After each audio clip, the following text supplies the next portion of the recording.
In a mansion wrapped in luxury and silence, a child lives among secrets and shadows, until an old dog with watchful eyes decides that the silence is over. The morning sun filtered through the linen curtains of the Bennett mansion, creating golden stripes across the Carrara marble floor. Emily observed the dust particles dancing in the rays of light, while holding a colored pencil between her small, trembling fingers. At 11 years old, she had already learned that silence could be both a refuge and a prison. "Emily, have you finished your math exercises yet?"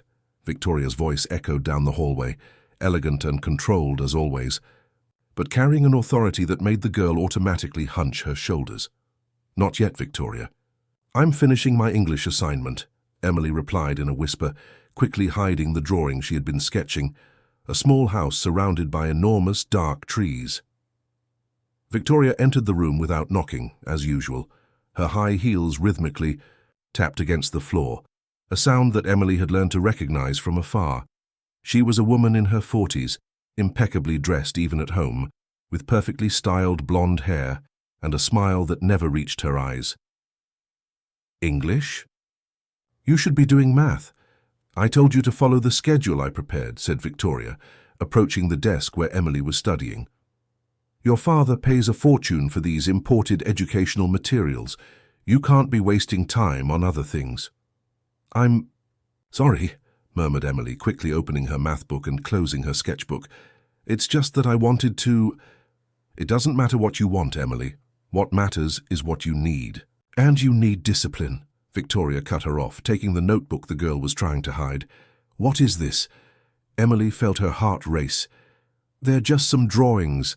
I finished my English assignment early and—" "Drawings," repeated Victoria, flipping through the pages with an air of disapproval. "Nonsense.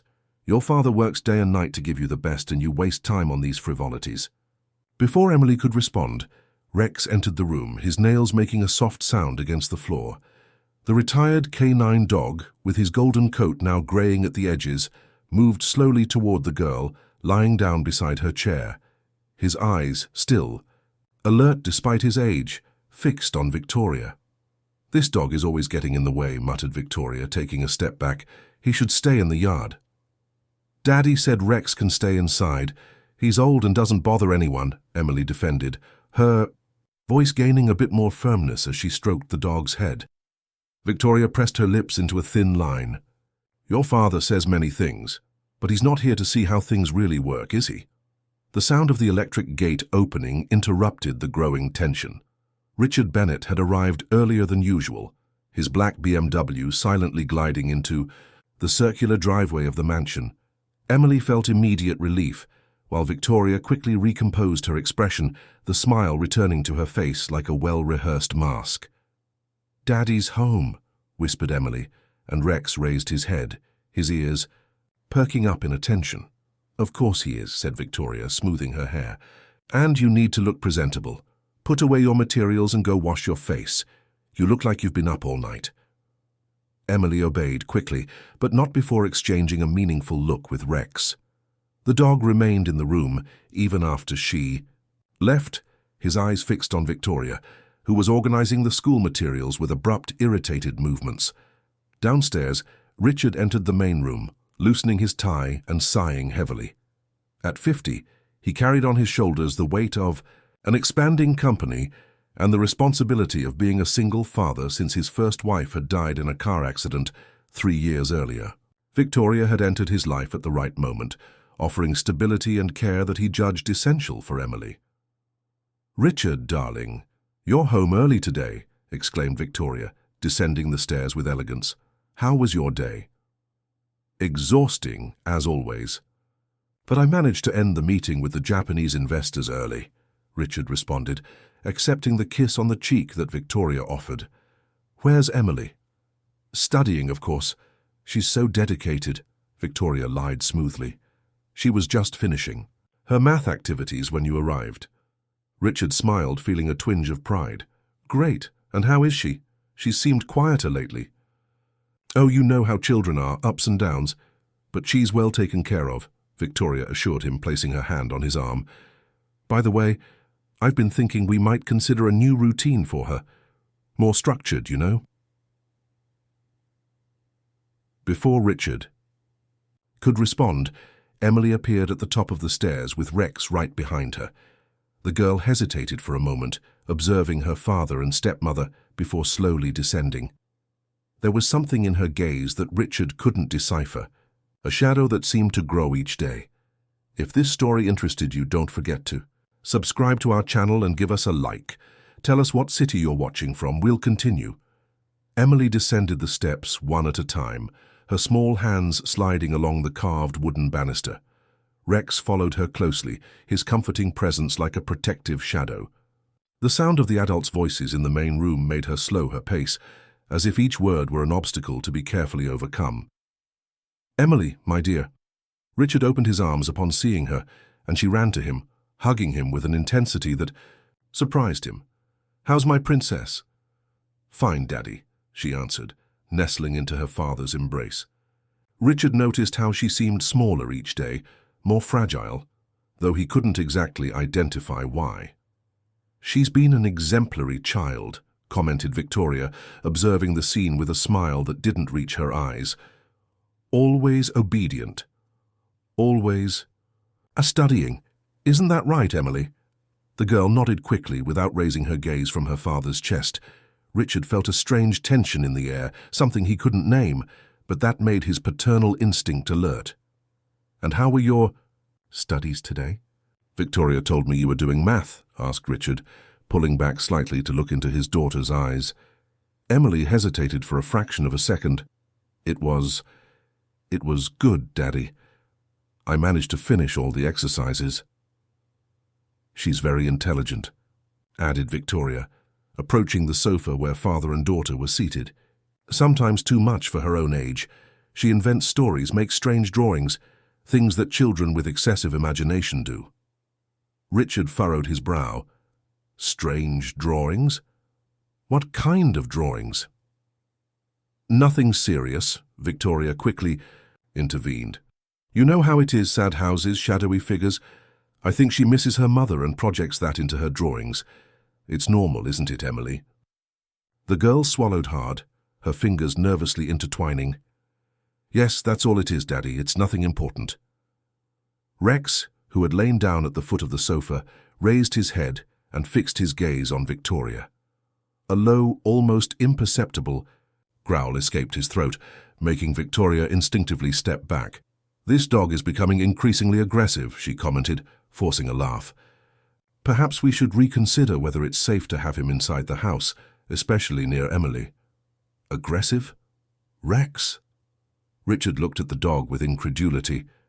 "He's never been aggressive. In fact, he was trained specifically to protect people." "Exactly," Victoria murmured, "and dogs trained to attack can be unpredictable when they age." "He wasn't trained to attack," Richard corrected patiently. "He was trained to protect. That's different." Emily was petting Rex behind his ears, and the dog immediately calmed down, his eyes closing again. "He just protects me, Daddy. He'd never hurt me." "Of course not, Princess," Richard agreed, observing the interaction between his daughter and the dog. There was something comforting in the animal's silent loyalty, something that brought him a strange peace of mind. "Well, since you're home early today, how about we have dinner together?" suggested Victoria, skillfully changing the subject. "I asked Martha to prepare that fish you like." "Martha is still working here?" asked Richard, surprised. "I thought she had resigned." An uncomfortable silence hung over the room. Victoria delicately cleared her throat. "Ah, yes, she decided to stay a bit longer, but she's seriously thinking about retiring. She said she's tired, that she needs to take care of some relatives." "Strange," murmured Richard. "She's always been so dedicated. How long has she worked here? 5 years?" 6, Emily corrected quietly. "She arrived right after Mom—" "Yes," Victoria quickly interrupted, "but you know how it is, Richard. People change, priorities change. Maybe it's even better. We can find someone younger, more suited to our needs." Richard nodded distractedly, but something in Victoria's rush to change the subject bothered him. Emily remained quiet, her fingers still nervously intertwined, while Rex maintained a silent vigilance over all of the stepmother's movements. "Daddy," Emily said suddenly, her voice almost a whisper. "Can I ask you something?" "Of course, Princess. Anything. Why do you always travel so much? Why can't you stay home more?" The question hit Richard like a punch to the stomach. He looked at his daughter, noticing for the first time the subtle dark circles under her eyes, the paleness he hadn't noticed before. "It's work, Emily. Daddy needs to work to take care of you, to give you all the best things," he explained, feeling an inexplicable weight in his heart. "I know," she replied, lowering her gaze, "but sometimes it gets very quiet here when you're not around." Victoria laughed softly. "What an exaggeration, Emily. You have everything you need here. You have your studies, your books, your imagination." There was something in the way Victoria pronounced the word imagination that made Richard shiver, a tone of disdain, almost threatening, that contrasted with her perfect smile. "Maybe I can reorganize my schedule," Richard said impulsively. "Spend more time at home, work more from the office here." "You don't need to worry," Victoria quickly replied. "Emily is perfectly well taken care of. Isn't that right, dear?" Emily raised her eyes to her father, and for a moment Richard had the impression that she wanted to say something important, but she merely nodded, a mechanical movement that didn't match the wet shine in her eyes. Rex slowly stood up and positioned himself between Emily and Victoria, as if he sensed the invisible tension that hung in the air. His eyes, still alert despite his age, didn't miss a single movement from the woman. The next morning arrived wrapped in a dense fog that covered the hills of Aspen Grove like a cotton blanket. Emily awoke before the alarm, as had become her custom, and remained lying down for a few minutes listening to the sounds of the awakening house. Coffee being prepared in the kitchen, Victoria's footsteps on the floor below, the distant noise of the gate opening, probably Richard leaving for another day of work. Rex was lying in front of her bedroom door, as always. The girl smiled discreetly upon seeing him, that feeling of protection that only he could provide warming her chest. She rose silently and opened the door carefully. "Good morning, Rex," she whispered, caressing the dog's greying head. "Did you sleep well?" Rex stretched and licked her hand, his eyes alert despite the early hour. Together they descended the stairs toward the kitchen, where Emily hoped to find Martha preparing breakfast. But the kitchen was empty, with only a tray prepared on the granite countertop. "Martha," Emily called softly, looking around. "She's not coming anymore," said Victoria, appearing at the kitchen door with a coffee cup in her hands. "She decided to retire for good last night." Emily felt a chill in her stomach.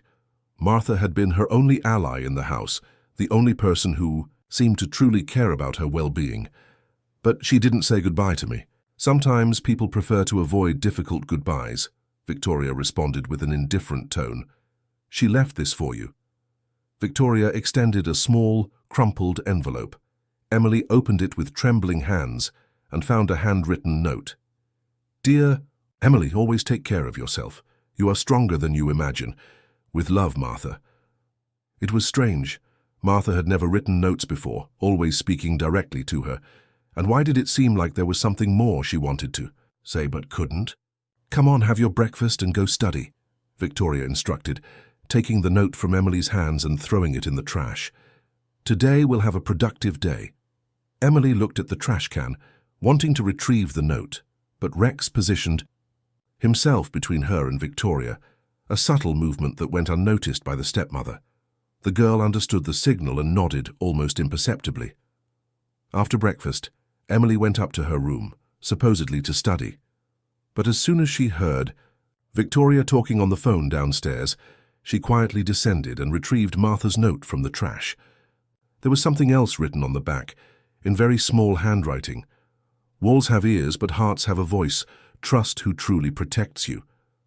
Emily's heart raced. Martha knew something. But what exactly?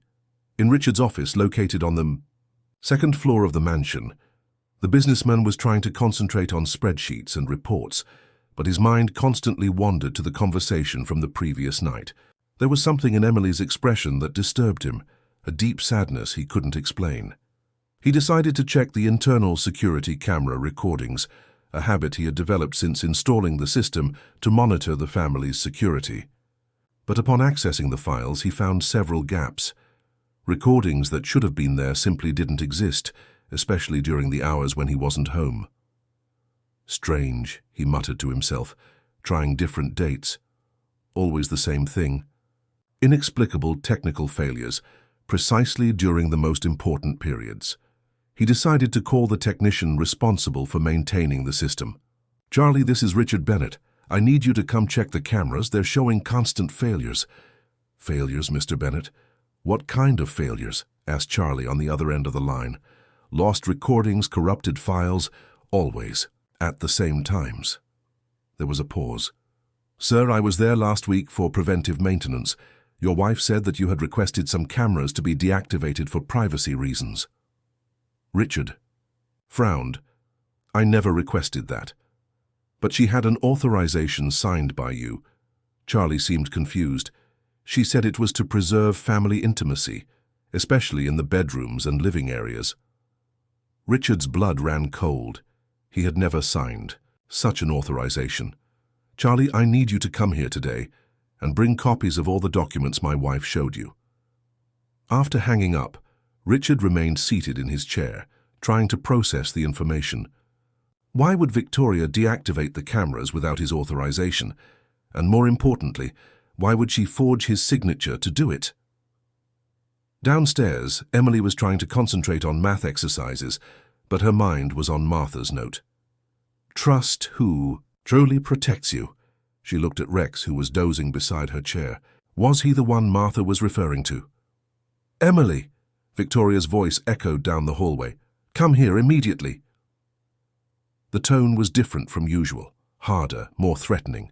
Emily felt her hands tremble as she quickly hid the note between the pages of a book. Rex raised his head, alert. When she reached the living room, she found Victoria holding her sketchbook, the same one she had hidden the day before. "Where did you find this?" asked Victoria, her voice dangerously low. It was in my room," stammered Emily. "Lie. I looked yesterday and it wasn't there." Victoria approached, and Emily instinctively backed away. "You've been very clever lately, haven't you? Hiding things, making up stories." Rex entered the room at that moment, immediately positioning himself between Emily and Victoria. His fur rose slightly, and a low growl vibrated in his throat. "This dog is becoming a real problem," said Victoria, taking a step back. "Perhaps it's time to make a definitive decision about him." There was something in the way she pronounced definitive decision that made Emily feel panic. She knelt beside Rex, protectively hugging him. "Please don't do anything to Rex," she begged. "He just protects me." "Protects you from what, Emily?" asked Victoria, leaning forward. "What exactly do you need protection from?" The question hung in the air like an unspoken threat, and Emily knew she had said too much. The silence that followed Victoria's question was so dense that Emily could hear her own heart beating. Rex remained motionless, but she could feel the tension in his muscles, like a spring about to release. The girl opened and closed her mouth several times, trying to find words that wouldn't sound like a direct accusation. I just meant that Rex takes care of me," she finally murmured, hugging the dog even tighter. "Like any dog takes care of his family." Victoria studied Emily's face for long seconds, her eyes narrowing like a predator evaluating its prey. "Of course," she finally said, but her tone indicated that she didn't believe the explanation one bit. "How silly of me. Naturally, you feel protected by your little pet." She approached again, and Rex immediately stood up, placing himself in front of Emily. This time the growl was more audible, and Victoria backed away with an expression of genuine irritation. "See? This animal is clearly out of control. It's not normal for a dog to react this way with someone from the family," she said, her voice taking on a victim's tone. "Richard needs to know about this."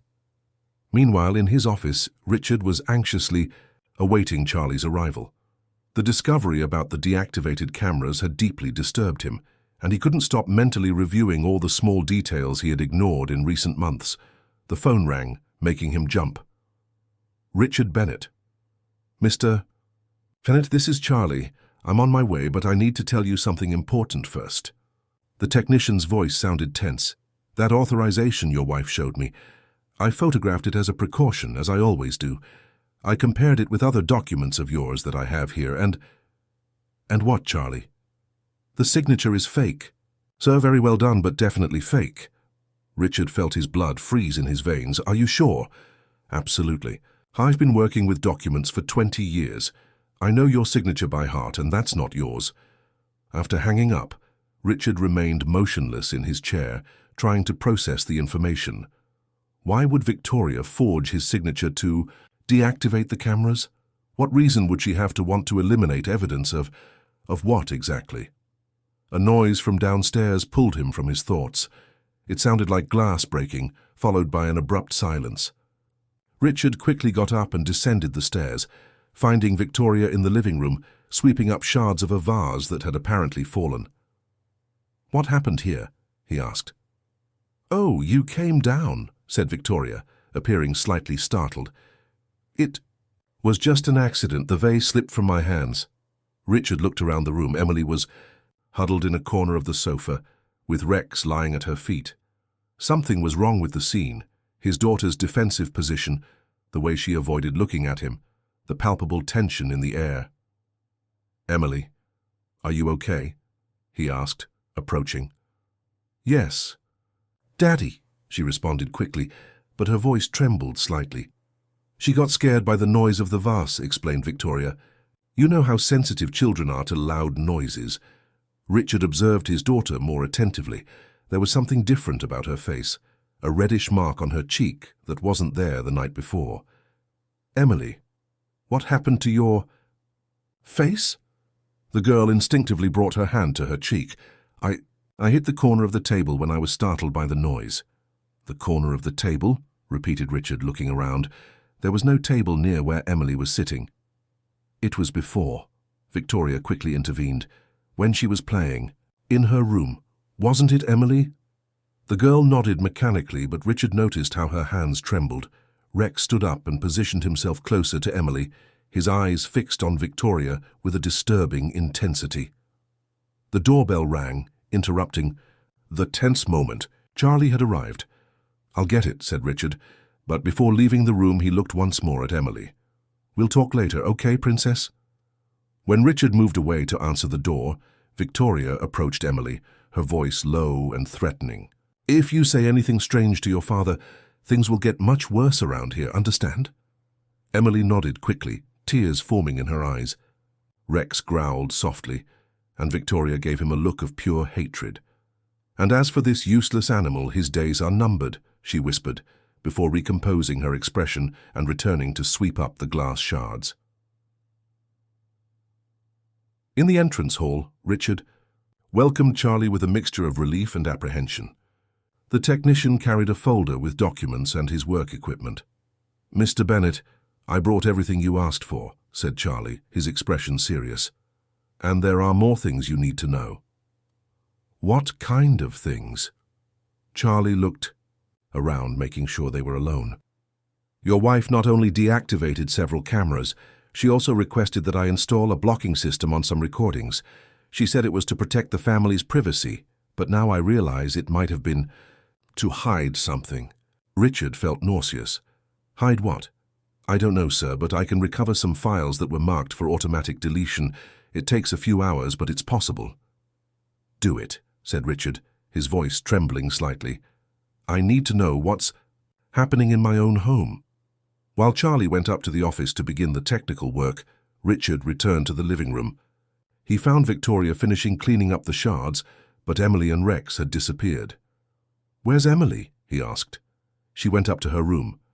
"I think she's still a little shaken by the scare," Victoria responded, throwing the last pieces of glass in the trash. "Children are like that. Any little noise makes them nervous." Richard nodded, but a voice in his head whispered that something was very, very wrong.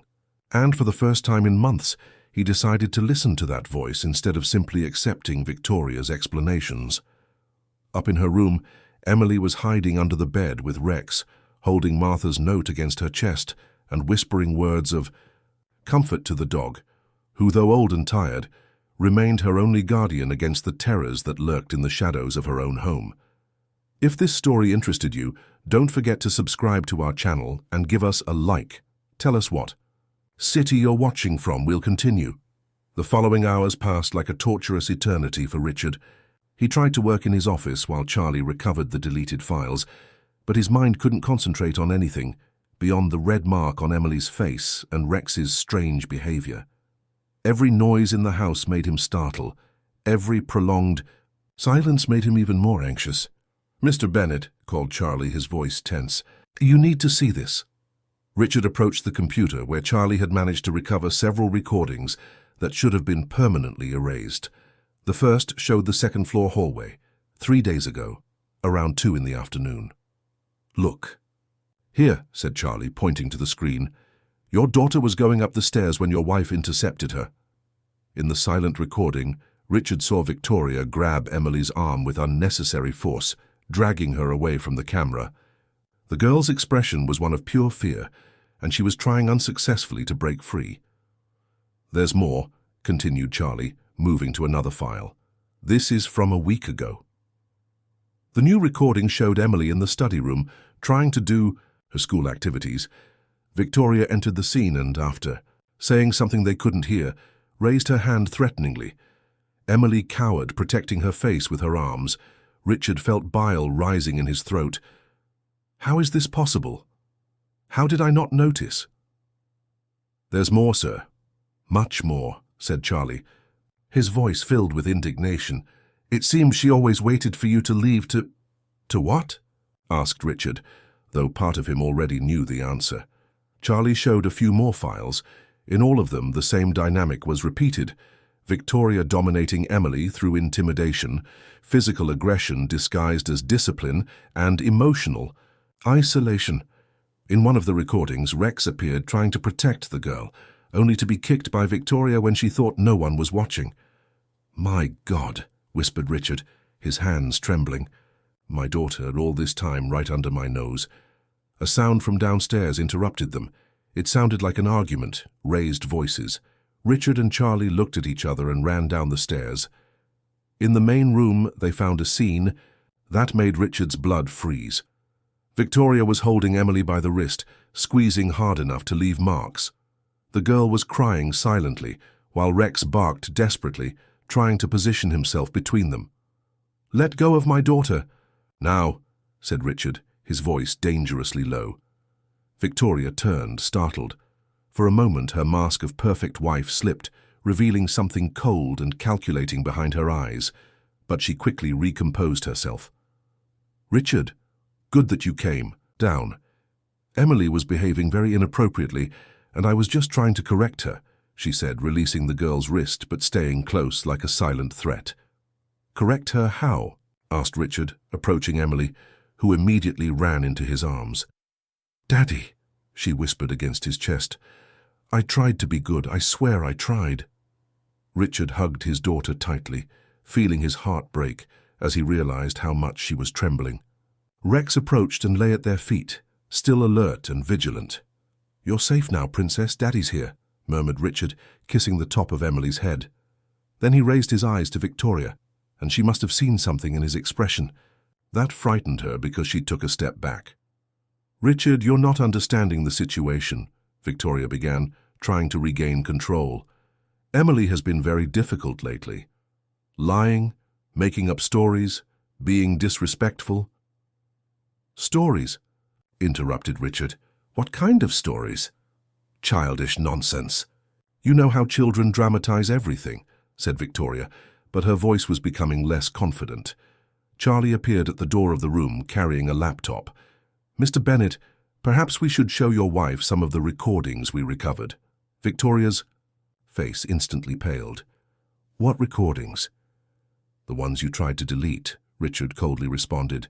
"The ones that show exactly what kind of correction you've been applying to my daughter." Victoria looked around like a cornered animal. "You don't understand, Richard. She needed discipline. You're never here. You never see how she behaves. When you're not present."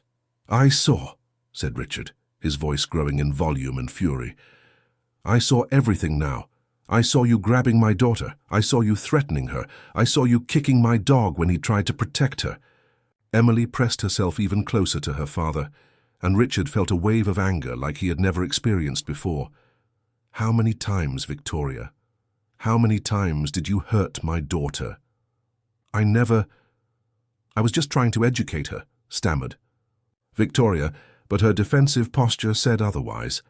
"Educate her," repeated Richard, incredulity and fury mixed in his voice. "You call this education?" Rex slowly rose and walked over to Victoria, positioning himself between her and the door. It wasn't aggression, it was containment. As if the old canine dog knew exactly what he was doing, using his protective instincts to prevent her from escaping. "Richard, you need to listen to me," said Victoria, her voice now clearly desperate. "I love Emily as if she were my own daughter. Everything I did was for her own good." "For her own good?" Richard looked at his daughter's marked face, at the reddened wrists, at the fear still present in her eyes. "This is what you call good?" Emily lifted her head from her father's chest and for the first time in months found the courage to speak. "Daddy," she said, her voice weak but determined, "there are more things you need to know." Richard looked down, seeing a surprising strength in his little daughter's eyes. "What else, Princess?" "She took Mom's necklace, the one you gave me before she left.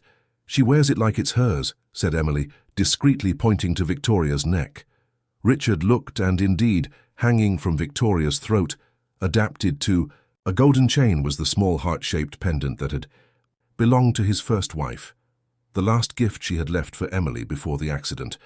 The revelation was like a punch to the stomach.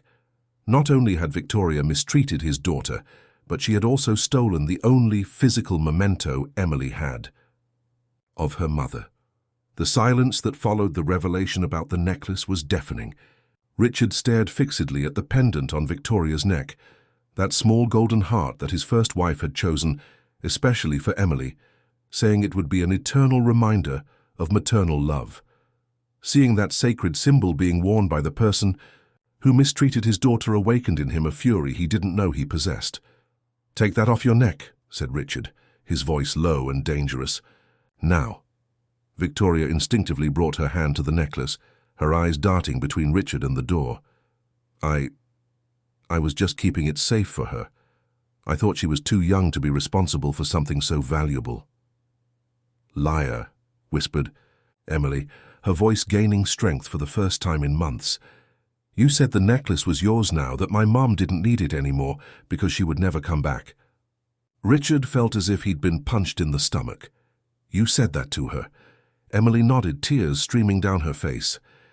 "She told me I had to forget about Mom and accept her as my new mother, that if I didn't, bad things would happen." "What kind of bad things, Princess?" Richard asked gently, though his heart was breaking. "She said you might leave too, that men don't like whiny, troublesome children," Emily sobbed. "She said if I told you what she was really like, you'd get angry with me for being a liar." Richard knelt down to his daughter's height, holding her face delicately. "Emily, look at me. I would never, ever leave you, and I would never be angry with you for telling the truth." "But she said you wouldn't believe me," murmured Emily. "That adults always believe other adults, never children." Victoria tried to intervene, her voice desperate. "Richard, she's confused about things. You know how children distort—" "Shut up!" shouted Richard, making Victoria step back. "You won't manipulate anyone in this house anymore." Rex approached Emily, allowing her to lean on him as she continued to speak. "Daddy, she hit me when you weren't around. She said it was so I would learn to be a good girl, but I was already trying to be good, I swear." "I know you're a good girl, Emily. You always have been," said Richard, his voice breaking. "None of this is your fault." "She broke my things when she got angry," continued Emily, the words coming like an avalanche after months of forced silence. "My drawings, my books, that doll Mom gave me. She said I was too old for silly toys." Richard remembered when Emily had mentioned that some of her toys had gone missing. At the time, Victoria had explained that they had probably been stored somewhere and forgotten. Another lie. "And she made you lie about the bruises," said Richard, not as a question but as a statement. Emily nodded miserably. She said if I told the truth, you'd be sad and disappointed in me. That men don't like problems and that you already had too much work to worry about silly things. Charlie, who had remained discreetly at the door, approached with the laptop.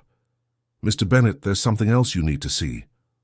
Richard looked at the screen and saw a recording that had been partially corrupted, but it was still possible to identify Victoria forcing Emily to write something. The girl was clearly reluctant, but wrote under coercion. What was she making you write? Asked Richard. Apology letters, Emily answered softly. Whenever something happened, she made me write letters apologizing for being a difficult child. She said if you read the letters, you'd understand that I was the problem, not her.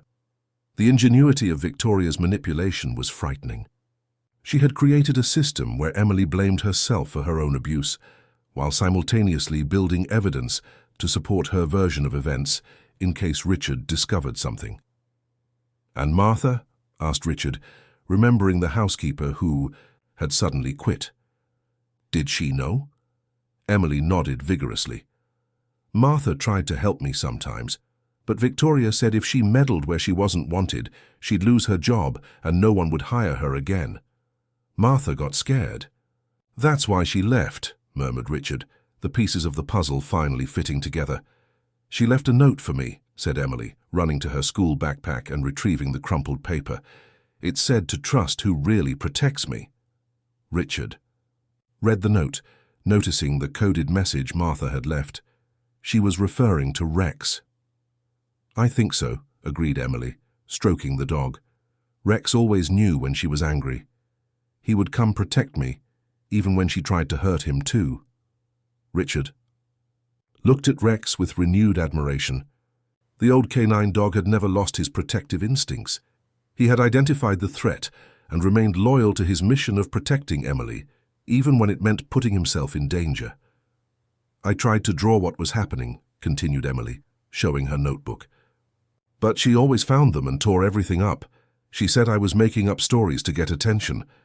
Richard flipped through the notebook and saw disturbing drawings, small figures being dominated by large, dark figures, houses without windows, children crying in dark corners. These weren't a child's fantasies. They were documents of a terrifying reality. Emily, said Richard, holding his daughter's hands, you've been incredibly brave. Braver than any adult I know. But I didn't tell you before, she sobbed. I should have told you. No, said Richard firmly. You were a scared child, trying to survive an impossible situation. None of this is your fault. The fault is mine. For not paying attention. For trusting the wrong person. Victoria, who had remained silent during the entire revelation, finally tried to speak again. Richard, you can't believe everything she's saying. Children make up. She's not making anything up, interrupted Richard, standing up and facing Victoria with cold fury. I saw the recordings, I saw the evidence, I saw what you did to my daughter. Rex positioned himself between Victoria and the door once more, his eyes alert. It was as if the old dog knew that his protective mission was coming to an end, but he wouldn't lower his guard until he was sure Emily was safe. Now you're going to leave my house, said Richard, his voice loaded with authority. And if you try to come near my daughter again, I guarantee you'll feel the full weight of the law. Richard's order echoed through the room with an authority that allowed no argument. Victoria looked around, desperately seeking an exit, one last card up, her sleeve, anything that might reverse the situation. But she found only determined faces. Richard with his righteous fury, Emily with her newly discovered courage, Charlie with his irrefutable evidence, and Rex with his vigilant eyes. Richard, please, we can talk about this calmly, Victoria tried, her voice taking on a pleading tone that Emily knew well, the same tone she used before her most violent outbursts. Maybe I was a bit too strict, but it was out of love. You have to understand. Love? Richard gave a bitter laugh. You call terrorizing an 11-year-old child love? Stealing her dead mother's mementos? Making her feel guilty for being a victim? Emily approached her father, holding his hand firmly.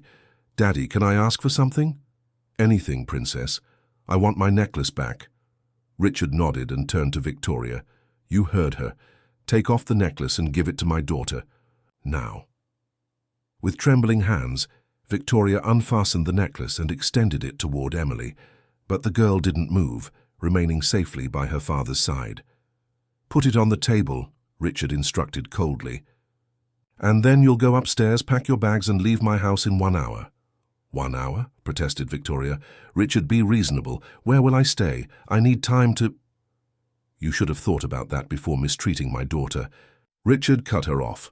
1 hour, Victoria, not a minute more." Charlie discreetly approached Richard. "Sir, with your permission, I think we should involve the proper authorities. I have all the evidence organized, and this case—" "No," Emily suddenly interrupted, making everyone look at her. "I just want her to go away. I don't want to think about this anymore. I don't want to talk about it anymore. I just want it to end." Richard looked at his daughter, understanding her need for peace. "All right, Princess, as you wish." Victoria took advantage of the moment of hesitation. "I'll need help carrying my things. I have a lot of clothes, jewelry." "The jewelry you bought with my money stays here," Richard said mercilessly. "I take only what you brought when you arrived, plus the clothes you purchased, nothing more." As Victoria reluctantly went upstairs to pack, Richard knelt beside Emily and gently placed the necklace around her neck. The small golden heart gleamed in the afternoon light, returning to its rightful place. "Now that's better," whispered Emily, touching the pendant reverently. "It feels like Mom is with me again." "She always has been," said Richard, hugging his daughter, "and I will always be too. I promise that I'll never let anyone hurt you again." Rex approached and laid his head on Emily's lap, who stroked him gratefully. "Thank you, Rex, you saved me so many times." Richard looked at the old dog with renewed admiration. He always knew, didn't he? From the very first day he knew Victoria was a threat. "Dogs sense things we don't notice," commented Charlie, saving his files. Especially trained dogs like Rex, he never stopped protecting her. Noises from upstairs indicated that Victoria was indeed packing. The sound of drawers being opened and closed, of clothes being thrown into suitcases, seemed like liberating music to Emily. "Daddy," she said after a few minutes of silence, "can I tell you a secret?" "Of course, Princess. Sometimes I dreamed that one day you would find out everything and save me, but I was also afraid that when you found out, you wouldn't believe me." Richard felt tears burning his eyes. "I would always believe you, Emily. Always. I'm so sorry it took me so long to notice." "It wasn't your fault," said Emily, repeating the words her father had said to her. "She was very good at hiding." Charlie finished organizing the equipment and approached Richard. "Mr. Bennett, I'll leave copies of all the evidence with you, in case you change your mind about involving the authorities." "Thank you, Charlie, for everything." After Charlie left, father and daughter sat on the sofa, with Rex lying at their feet. The house already seemed different, as if the air were lighter, more breathable. "What are we going to do now?" asked Emily. "First, we're going to focus on you getting well," said Richard. "I'll arrange for a psychologist for us to talk together about all this, and I'll reorganize my work to spend more time at home." "Can you do that?" "I can, and I will. My #1 priority is you, Emily. It always should have been." The sound of suitcases being dragged upstairs indicated that Victoria was almost finished. Emily instinctively moved closer to her father, and Rex stood up, alert. "Don't be afraid," said Richard, kissing the top of his daughter's head. "She can't hurt you anymore, never again." When Victoria finally came down with her luggage, she found father and daughter united on the sofa, with Rex standing guard. She made one last attempt at manipulation. "Emily, darling, you know I always wanted the best for you, don't you? Maybe I wasn't perfect, but—" "Don't talk to her," Richard interrupted dryly. "Don't talk to us, just leave." Victoria looked one last time at the mansion that had been her home for 2 years, at the luxury she was leaving behind, at the life she had built through lies and manipulation. But there was no going back. "This won't end like this," she murmured, heading for the door. "Yes, it will," said Richard, standing up and accompanying her to the exit. "And if you try to contact us, I won't hesitate to use all the evidence I have against you." The door closed behind Victoria with a final sound that echoed through the house like a sigh of relief. Richard leaned against the door for a moment, feeling as if an immense weight had been lifted from his shoulders. When he returned to the living room, he found Emily playing with Rex on the floor, laughing for the first time in months. The sound of his daughter's laughter was the most beautiful music Richard had ever heard. "Daddy," called Emily, "can I ask a question?" "Always." "Can we be a real family now, just the three of us?" Richard looked at his daughter and the old dog who had been her silent protector and smiled. "We always were a family, Princess. Now we can finally be happy." 3 months had passed since Victoria left the Bennet mansion, and the transformation in the house was almost magical. The heavy curtains had been replaced with light fabrics that allowed the generous entry of sunlight. The hallways once again echoed with laughter and conversations, no longer with tense silences and careful footsteps. Emily was in the garden, sitting under the shade of a pine tree, with Rex lying by her side. She was drawing in a new notebook. No longer shadowy figures and houses without windows, but colorful landscapes, flowers, and small golden dogs protecting smiling children. Her drawings now told stories of hope. "How's the drawing coming along?" asked Richard, approaching with 2 cups of hot chocolate. "It's looking nice," replied Emily, accepting the cup with a smile that reached her eyes. "It's Rex saving a girl." Richard sat beside his daughter, observing the drawing. "He really did save you, didn't he?" "You both saved me," corrected Emily, leaning against her father's shoulder. The sessions with the psychologist, Dr. Mary, had helped immensely. Emily was learning to express her feelings without fear, while Richard discovered how to be the present father he always should have been. They had established new rituals, breakfast together every day, walks with Rex in the afternoon, and always a conversation before bedtime. "I have a surprise for you," said Richard, taking an envelope from his pocket. Emily opened the envelope and found a handwritten letter. "It's from Martha," she exclaimed, recognizing the handwriting. "She called yesterday," explained Richard. "Said she missed you and wanted to know how you were doing. I asked if she'd like to come back to work here, but now as part of the family, not just as an employee." Emily read the letter eagerly. Martha wrote about how she had regretted not doing more to protect her, about how she had lost sleep thinking about the girl she had left behind. But she also expressed her joy in knowing that the truth had been discovered and that Emily was finally safe. "Is she coming back?" asked Emily, hopeful. "If you want," replied Richard, "but this time not as someone who works for us, as someone who is part of our family." Rex raised his head, as if understanding the conversation. His coat was shinier now, and although he was still an elderly dog, he seemed to have recovered some of his vitality since the tension in the house had disappeared. "Daddy," said Emily after a few minutes, "can I tell you something else?" "Always, Princess. Sometimes I still have nightmares about that time, but when I wake up, Rex is always there and I remember that I'm safe now." Richard hugged his daughter tighter. "It's normal to have nightmares after everything you've been through. Dr. Mary said it will get better with time." "I know," said Emily. "And you know what else?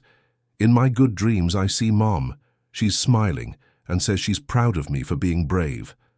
Richard felt tears forming in his eyes. "She would be proud indeed, I am too." The sound of the gate opening interrupted them. Richard furrowed his brow. He wasn't expecting visitors. Emily shrank slightly, a reflex that still appeared in moments of surprise, but Rex stood up calmly without signs of alert. "It must be someone we know," said Richard, observing the dog's calm reaction. Rex would know if it was a threat. They walked to the entrance of the house and found Martha standing on the porch, holding a small suitcase and a bouquet of wildflowers. "Martha!" shouted Emily, running to hug the woman who had been her only ally in the most difficult moments. "My dear girl," said Martha, hugging Emily tightly, "how you've grown in just 3 months." "You decided to come back?" asked Richard, extending his hand to greet her. "I decided that a family needs to be complete," replied Martha, smiling. "And you are the only family I have." Rex approached Martha, who knelt to greet him. "And you, my old hero? Have you taken good care of our Emily?" Rex wagged his tail, seeming to perfectly understand the question. That night, the dinner table was full for the first time in a long while. Richard, Emily, Martha, and Rex, who had earned the right to dine in the main room, shared not just a meal, but truly the feeling of family. "You know what I discovered?" said Emily, playing with her mother's necklace. "Happiness isn't just not being afraid. It's having people who truly love you." "Very wise for an 11-year-old girl," commented Martha, smiling. "She's always been wise," said Richard. "I was the fool for not noticing sooner." After dinner, Emily went to her room to do her schoolwork. Now she would attend a regular school, an idea that excited rather than frightened her. Rex accompanied her, as he always did, but now out of affection, not out of necessity for protection. Richard and Martha remained in the living room, talking about plans for the future. "She'll be all right," said Martha. "Emily is a strong girl, stronger than anyone imagined." "She is," agreed Richard, "and now she doesn't have to be strong alone anymore." Up in her room, Emily was finishing a special drawing. It was a large house surrounded by pine trees, but this time the windows were open, letting in the light. In the garden there were 4 figures: a man in a suit, a woman in an apron, a girl with a golden necklace, and a golden dog lying in the middle of them all. Above the house she drew a bright sun, and in the clouds a female figure smiling, her mother watching over everyone from heaven. Rex approached and lay down beside the study desk, no longer in a guard position, but simply to keep her company. "Thank ye." "You, Rex," whispered Emily, stroking him, "for never giving up on me."